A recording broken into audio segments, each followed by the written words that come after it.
My dear friends, welcome to this celebration on the feast of Christ the King, the titular feast of this church.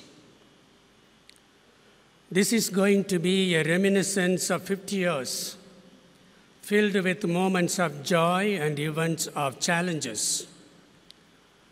I thank you for your patience in listening to my life journey, your personal reflection of events, happy and sorrowful, and the impact they have had in my life. The last Sunday of the liturgical year, that is today, is the feast of Christ the King. It reminds us of Jesus' second coming in glory, as he had been given dominion and kingdom. The next Sunday is the beginning of the next liturgical year, which reminds us of Jesus' first coming in person, the Advent season. Jesus is a person who continues to inspire many, and he still remains a mystery. Someone has nicely or ironically depicted Jesus in the following words. The greatest man in history, Jesus, had no servants, yet they called him master. He had no degree, yet they called him teacher. He had no medicines, yet they called him healer. He had no army, yet kings feared him. He won no military battles, yet he conquered the world. He committed no crime, yet they crucified him. He was buried in a tomb, yet he lives today. I feel honored to serve such a leader who loves us. In the bestseller, The Third Jesus, Deepak Chopra distinguishes three types of Jesus. The first Jesus is the historical Jesus of Nazareth. We know very little about him as there is no authentic records available. The second Jesus is the Jesus of dogmas and tradition, constructed and presented by the church and the tradition. He is filled with mysteries. But the third Jesus, the real Jesus, is actually hidden in the Gospels, in his reported words and deeds. And we need to fathom him. On the feast of Christ the King, I would like to see myself walking along the corridors of religious life for the past 50 years. In the book of Tobit, we read, "Now bless the Lord on earth and give thanks to God. Write down all that has happened. Let me then walk along the memory lane of 5 decades as a Jesuit." It's a mosaic of events, some enlightening, encouraging, and enlivening, and a few gloomy, upsetting, and drowning the spirit. But it has been a life of buoyancy, filled with a sense of achievements and fulfillment. In short, it has been a happy and content life. I grew up in innocence in a village between the eastern and western Ghats. Agriculture was the vein of the village. I inherited hard work from my parents and imbibed independent thinking from my siblings. I learned multitasking from my father, who donned different roles: a headmaster of the middle school, a postmaster in the village, a catechist in the church, and a tuition master who taught English and maths to the children in the evenings. I remember flying on the bicycle as a little postboy during the lunch break, distributing the letters in the village as a small help to my father. He educated all his children well, and I learned hospitality and broad-mindedness from my mother, who was equally inspiring. After the higher secondary school and PUC, I joined the pre-novitiate and then the society in 1971, along with 25 other friends who became the first formidable circle of friends. 4 of them are here. Their friendship continues even today, though a couple of them have claimed their eternal reward. The formation period was a golden time of ignorance of anything negative.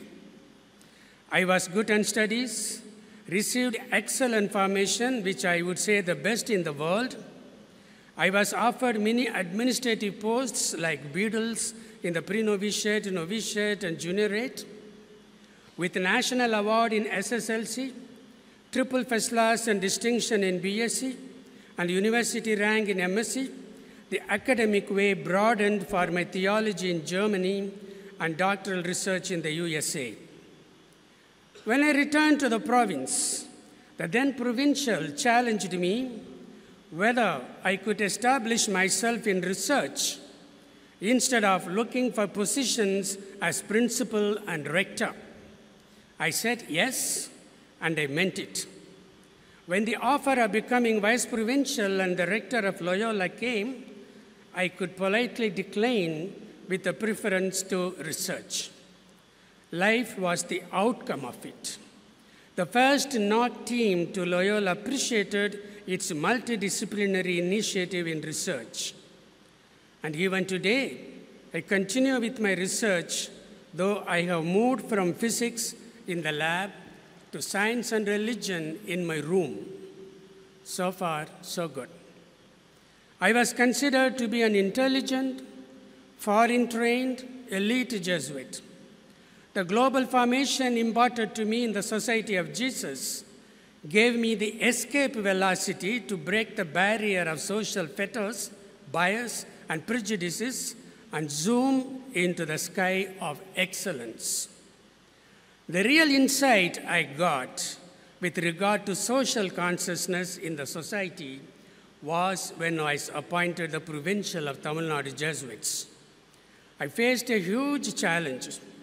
So many anonymous letters, it surprised me, it hurt my mother and sister, yet I could transcend all this to bring in transformation in the system and administration of the province. I could bring in campus treasurer system, double signatory of checks, annual apostolic contribution, etc., which are followed even today after 20 years. Ignatius would say, if you follow Christ, you share with him everything that included for me insult as well. When my name predominantly came up for the provincial of South Asia, the reasons against me were, 1, I was too young, hardly 48 at that time. 2, I did not know Hindi. And 3, I had back pain. Of course, they were all valid reasons. Later, when the same offer was given twice, I could politely decline. This turned out to be again a blessing, as I could found Lisette. When I was completing the Lisette building, and when Lisette was at its glory as one of the top engineering colleges in Anna University within 4 years of her inception, one fine day, it was 2nd of April 2016, my provincial called me and told me in one sentence, your term as director of Lisette is complete and I assign you to Dhaka in Madurai. And my one-word response was, fine, Father. And this also brought in blessing, as I was invited to be the Vice President for Academics and Research in Jesuit Worldwide Learning, JWL, with office in Geneva, Switzerland. As Nehemiah 13:2 says, the Lord turned and still turns curses into blessings, and insult becomes insignificant. Such an occasion was nothing lost for me, and nothing was a gain for others.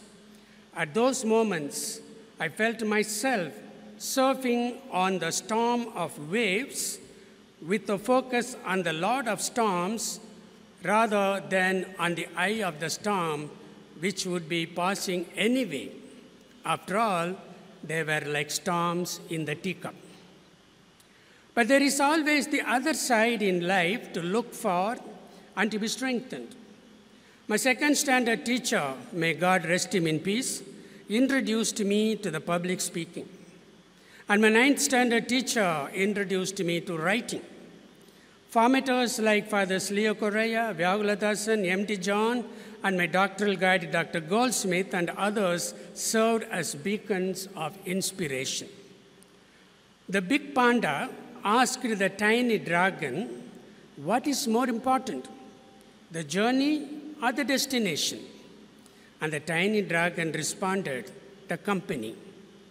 Yes, formidable friends like Father Anthony Raj, my batchmates, and so many myriads of people inspired me with their unconditional love and ongoing affection. I should thank here my sister, who has been the guardian angel for everyone in the family, who was there for me, especially whenever I fell sick. Whether bedridden with back pain or dengue or double angioplasty with 5 stents. And I should acknowledge so many others who accompany me through thick and thin. These loving ones are my inner strength. I'm happy about many an invitation that came by. A few I declined, and a few were thrust upon me. I was invited to serve as the member of Cetus Previews for the 36th General Congregation, a singular grace as the only member from South Asia. I was thrilled when I was invited to be the Gasson Professor at Boston College, USA, with a salary of $100,000 for just 2 lectures a year. I was happy to be invited to Japan to deliver special lectures in Shibaura Technical University, Tokyo, and other countries. When I was invited back to the province while I was with JWL, either as the provincial of Chennai province then in discussion or the rector of Loyola, my response was, I was interested in neither. I added, all I need wherever I am sent would be 2. 1, good Wi-Fi, 2, good computer.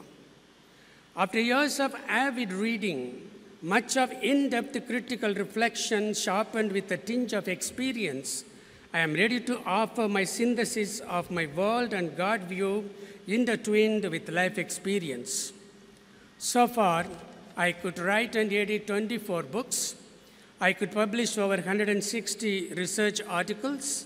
I could offer over 50 webinars and organize numerous workshops. The more I learn, the more I realize how little I know. All along, I felt that resonating with Rabindranath Tagore, this little flute of a reed you have carried over hills and dales and have breathed through it melodies eternally new.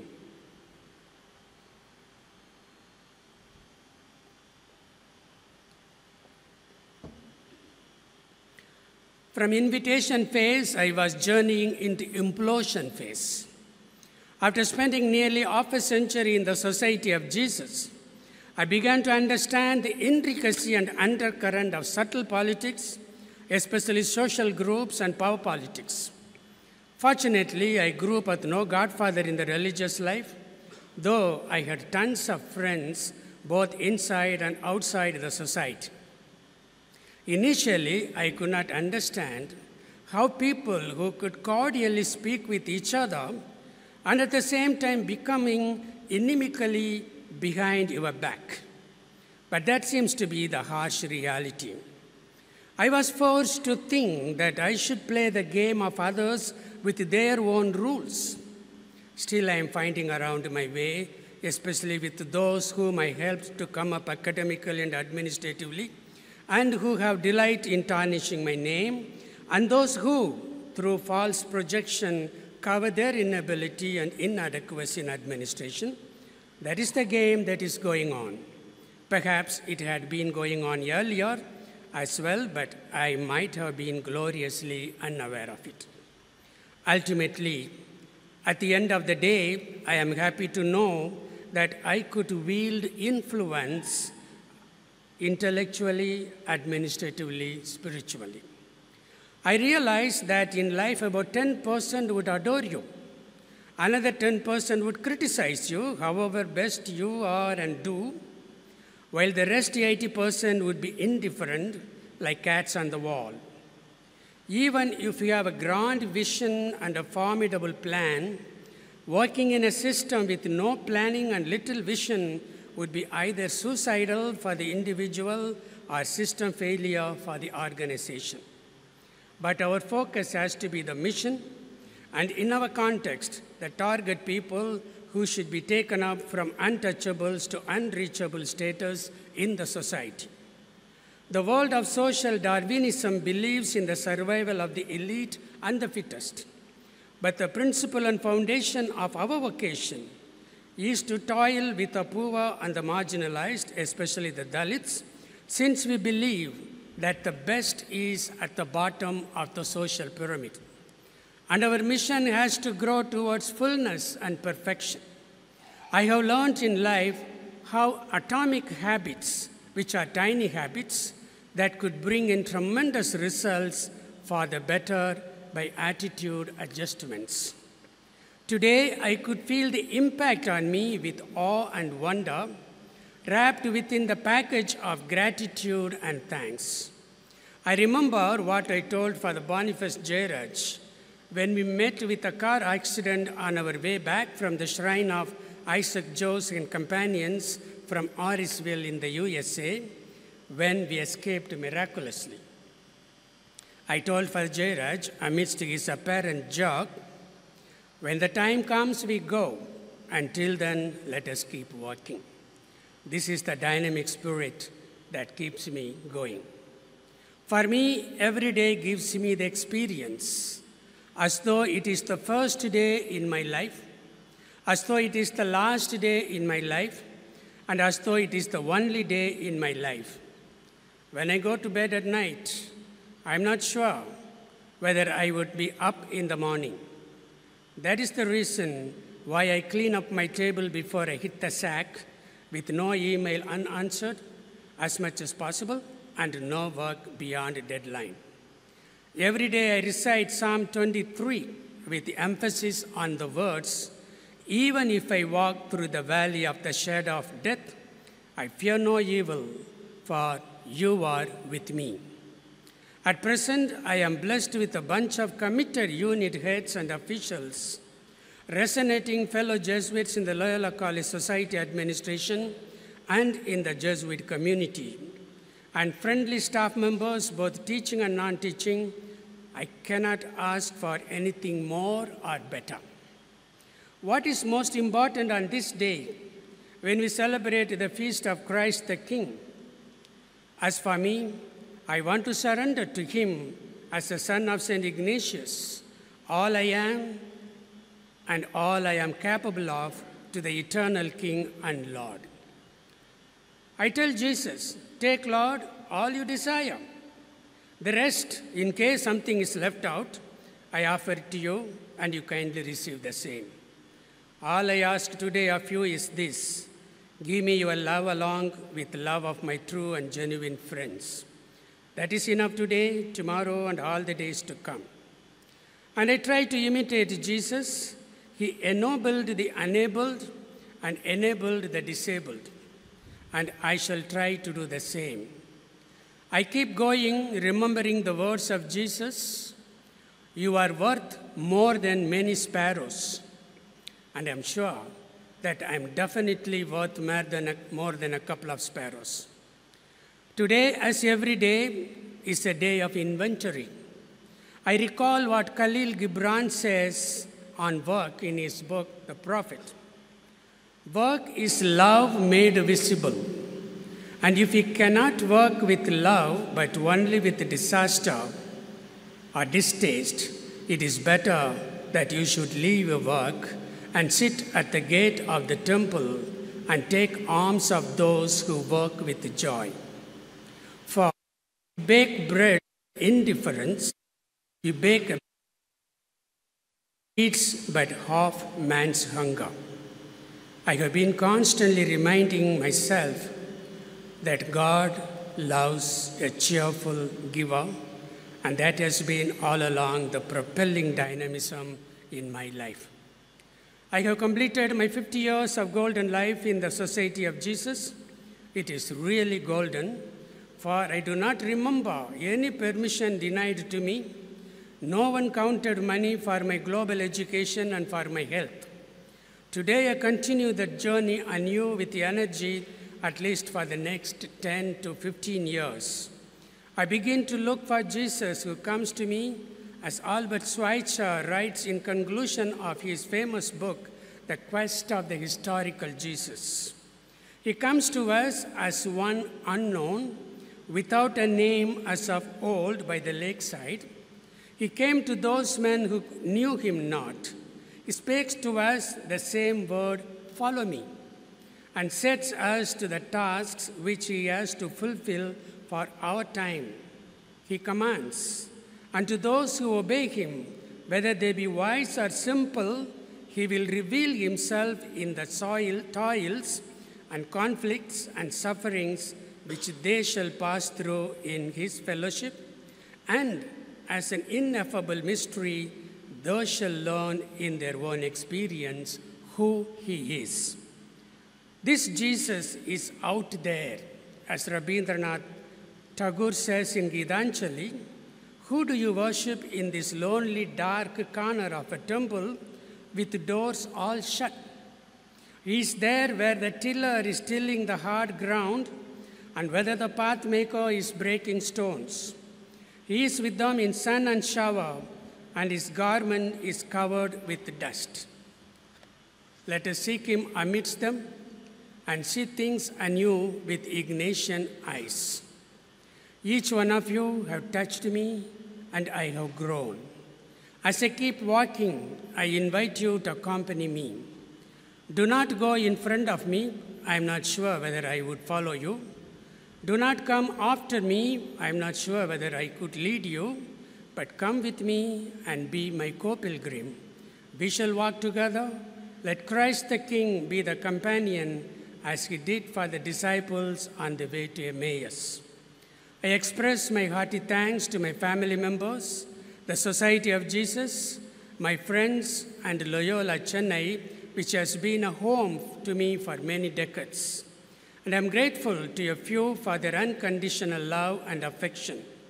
Mr. J.C. Alex, Mr. Anthony Xavier Selvam, Mr. Suman, Dr. John Mary, Mr. Miranda and their families, and the myriads of Jesuit companions and friends, and I thank you all for your presence and wishes on this great day. Kindly accompany, enrich, and enliven me through your continuous prayers and unconditional love, for we walk with audacity of hope, Easter hope, now and forever. The choice in life is either to make all happy or to be happy with all. The connecting and innovation point is the mission. The Jesuit order has enabled me to see light in the dark and radiance in the light. The mission of a Jesuit, especially in the Chennai province, is to make the untouchable as unreachable, the periphery as the center. With my whole heart, I thank the entire Jesuit community of Jesuit residents, especially the directors of works in the campus, for the meticulous planning and memorable celebration under the leadership of Jacob as the convener of the Jubilee Committee, Fathers Justin Prabhu, Minister, and Louis Campus Treasurer, and the various committees members for making this celebration one of its kind. And I thank all of you for being here to shower your prayers and blessings on me